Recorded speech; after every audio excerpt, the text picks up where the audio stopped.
Tari Ranum Lampuan biasanya dibawakan oleh para penari wanita. Jumlah penari tersebut biasanya terdiri dari 5 sampai 7 orang penari. Dalam pertunjukannya, para penari dibalut dengan busana tradisional yang cantik serta membawa puan dan sirih yang nantinya akan disuguhkan kepada para tamu. Dengan diiringi oleh alunan musik tradisional, mereka menari dengan gerakan yang khas di hadapan para tamu dan penonton. Gerakan dalam tari lampuan ini biasanya didominasi oleh gerakan lemah lembut yang melambangkan kesopanan dan ketulusan para penari.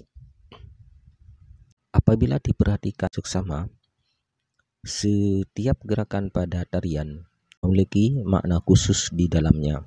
Gerakan tersebut seperti gerakan dalam sembah, memetik sirih, membersihkan sirih, menyapukan kapur, memberi gambir serta pinang, dan yang terakhir adalah menunjukkan sirih kepada para tamu. Pengiring tari Ranum Lampuan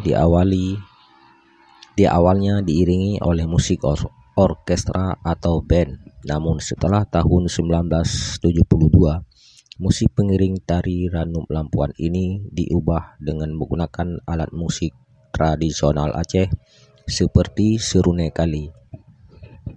Berasal dari dua kata, yakni serunai yang merujuk pada instrumen tradisional Aceh dan kali yang merupakan nama desa di Laweng, Kabupaten Pidi. Jadi secara sederhana, serunai kali bisa diartikan sebagai serunai atau seruling yang daerah kali. Sangat mungkin penamaan tersebut dikaitkan dengan kemunculan atau tempat pembuatan serunai atau seruling tersebut. Selain di Aceh, alat musik ini terdapat juga di lingkungan masyarakat Minangkabau dan Agam. Serunai kali juga memiliki kemiripan dengan beberapa instrumen dari negara lain seperti Malaysia, Thailand, dan Sri Lanka.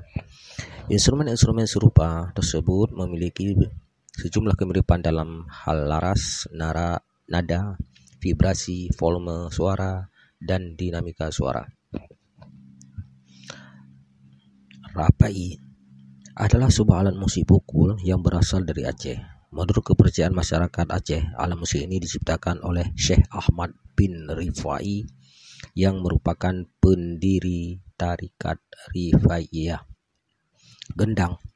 Secara umum, gendrang dimainkan dengan posisi berdiri atau duduk bergantung dari latar kondisi pertunjukan.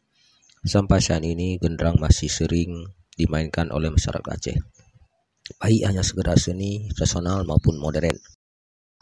Kostum yang digunakan para penari dalam pertunjukan tari lampuan ini biasanya adalah busana tradisional Aceh.